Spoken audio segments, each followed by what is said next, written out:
بسم اللہ الرحمن الرحیم۔ اللہم صلی علی محمد وعلی آل محمد۔ رب اشرح لی صدری ویسر لی امری واحلل عقدۃ من لسانی یفقہوا قولی۔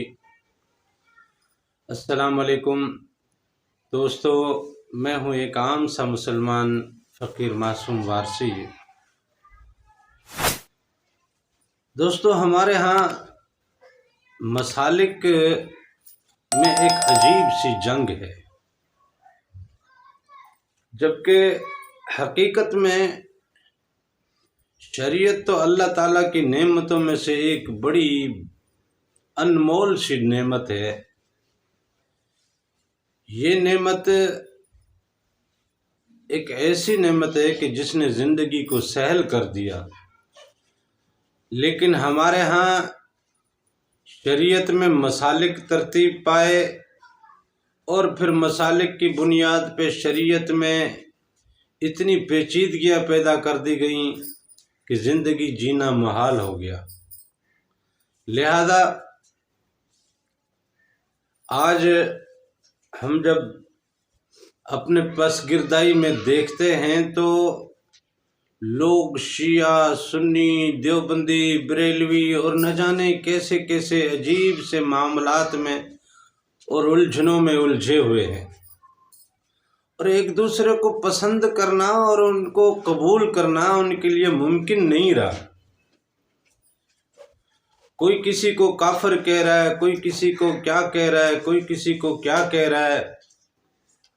اس کے پیچھے نماز نہیں پڑھنی، اس کی مسجد میں نہیں جانا، اس کی بات نہیں سننی، وہ تو یہ ہو گیا، وہ تو ایسے ہو گئے۔ کوئی کسی پہ یہاں تک کہ مشرک کے فتوے لگائے، عجیب عجیب انداز کی معاملات اٹھائے پھرتے ہیں۔ امت محمدی کو توڑ کے رکھ دیا ہے۔ ایسا کیوں ہے؟ اس کی وجہ یہ ہے کہ حضور نبی کریم صلی اللہ علیہ وسلم کی ذات ایک مشعل راہ ہے، اور ایسی مشعل راہ ہے کہ اس میں علم و عرفان کے خزانے ہیں، اس میں نور اور جلووں کے خزانے ہیں۔ اب حضور کا یہ فیض جو ہے یہ دو حصوں میں بٹا ہوا ہے۔ ایک حصہ تو وہ ہے جو علم و عرفان کا ہے، ایک حصہ وہ ہے کہ جو روحانیت کا ہے، جو نور اور جلووں کا ہے۔ اب جو علم و عرفان کا حصہ ہے، جو فیض علم و عرفان کا حضور نبی کریم صلی اللہ علیہ وسلم کی ذات سے ہم تک پہنچا ہے،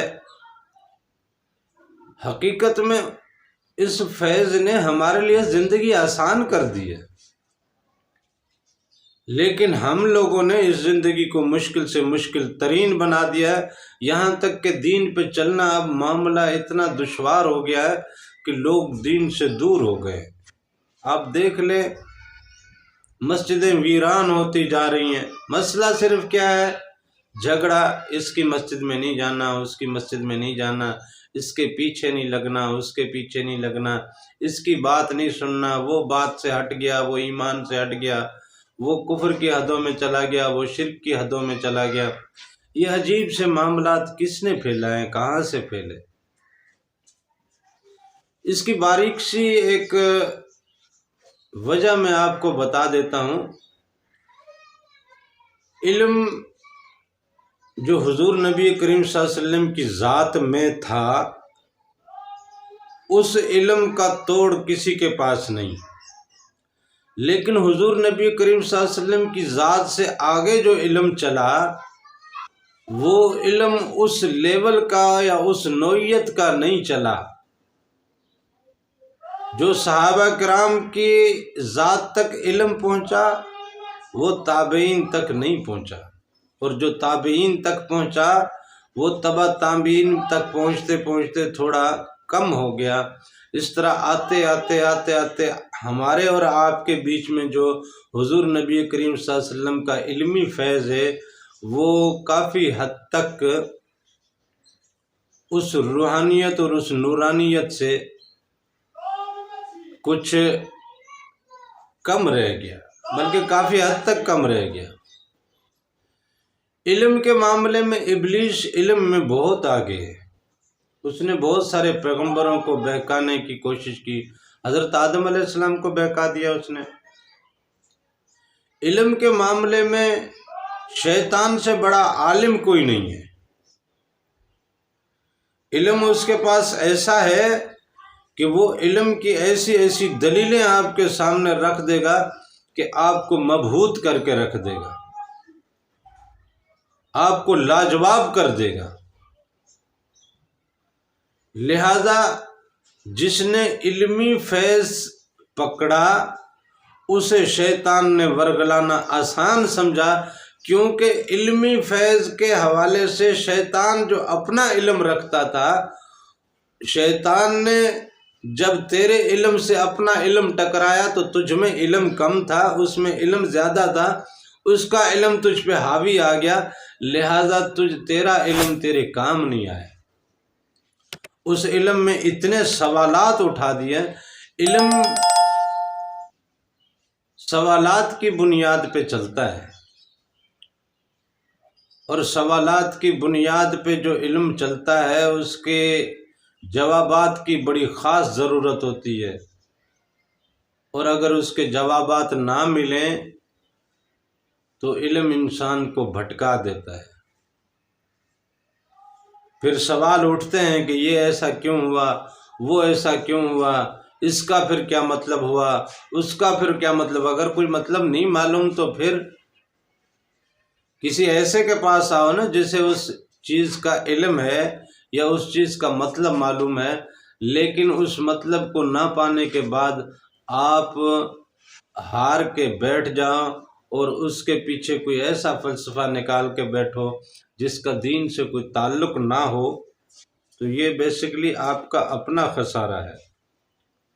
لہذا شریعت کے جو مسالک ترتیب پائے، یہ شریعت کے اندر ایک نیا انعام ملا،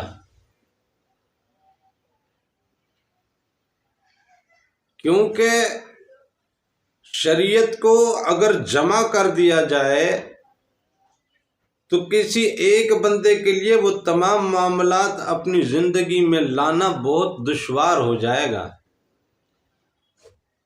خالی قرآن کی حد تک آپ چلیں گے تو قرآن نے تو نماز کی رکعتیں نہیں سکھائیں، قرآن نے نماز میں پڑھی جانے والی تلاوت اور رکوع اور سجود کی ترتیب اور اس میں جو تسبیحات کی جاتی ہیں اس کا طریقہ قرآن نے تو نہیں بتایا، وہ تو حضور نبی کریم صلی اللہ علیہ وسلم نے اپنی شریعت اور احادیث کے ذریعے ہمیں سمجھایا۔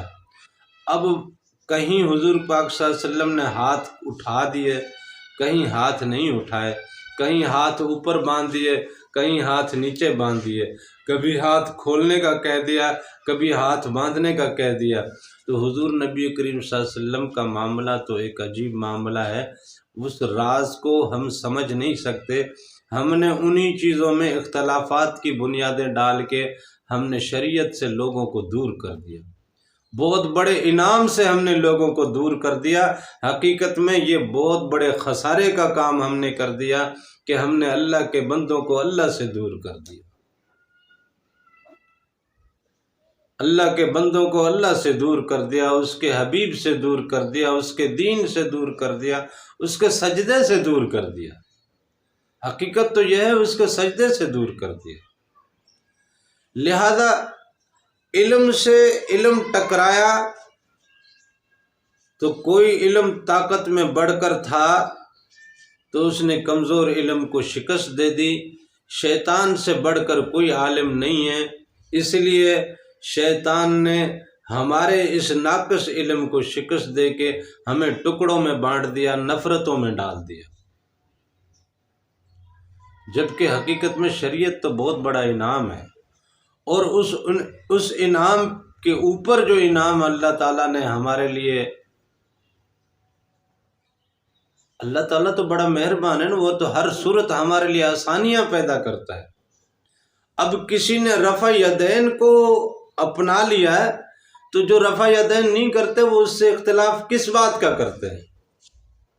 اور جو اگر رفع یدین نہیں کرتے تو جو رفع یدین کرتے ہیں ان کو ان سے کس بات کا اختلاف ہے؟ نماز تو رب کی ہے، سجدہ تو رب کا ہے، حاضری تو رب کی ہے، تیرے ہاتھ اٹھانے یا تیرے ہاتھ گرانے یا تیرے ہاتھ کھولنے یا تیرے ہاتھ باندھنے میں تو یہ قید نہیں رکھی نا۔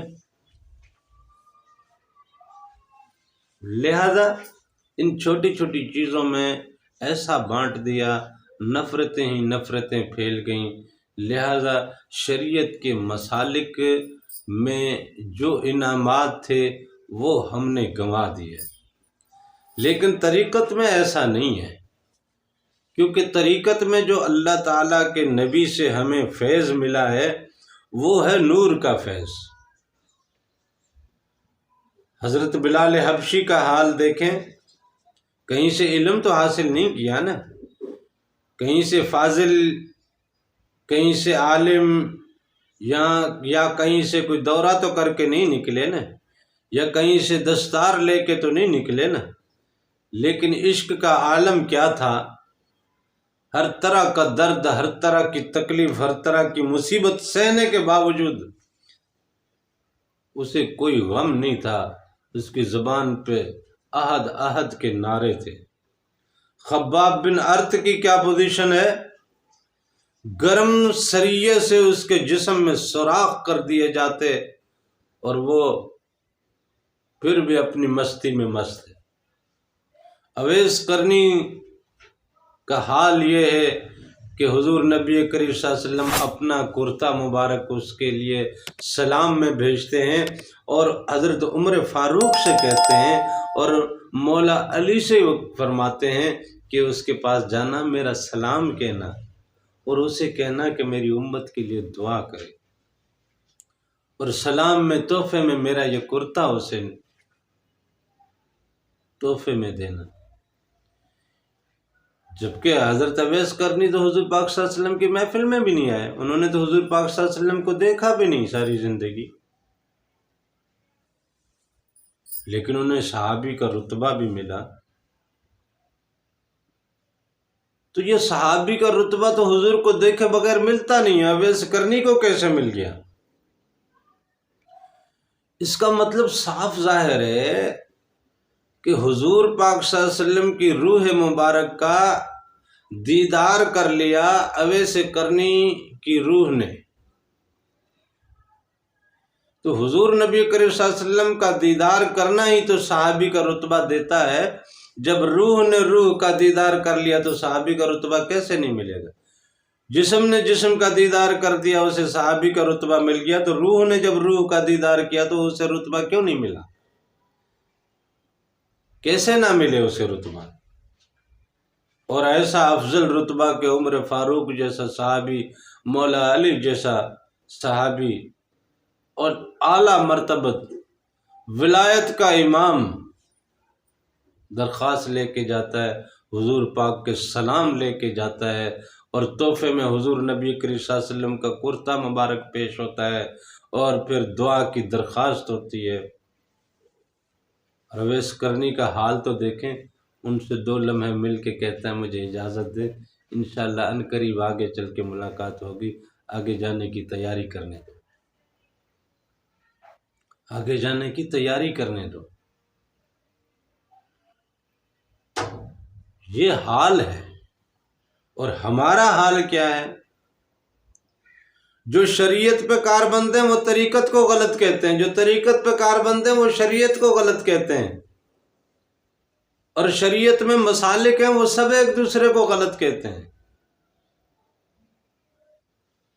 لیکن طریقت میں ایک چیز بڑی خوبصورت ہے، طریقت میں بیسیکلی نور کا ایک، روحانیت کا ایک سلسلہ ہے، تو یہ سلسلہ اللہ تعالیٰ کی ذات سے، حضور نبی کریم صلی اللہ علیہ وسلم کے وسیلے سے یہ روحانی اور نورانی سلسلہ چلا آتا ہے، چلا آتا ہے، چلا آتا ہے۔ جو بھی اس سلسلے سے جڑتا ہے، وہ چاہے وارسی ہو، چاہے وہ صابری ہو، چاہے وہ چشتی ہو، قادری ہو، قلندری ہو،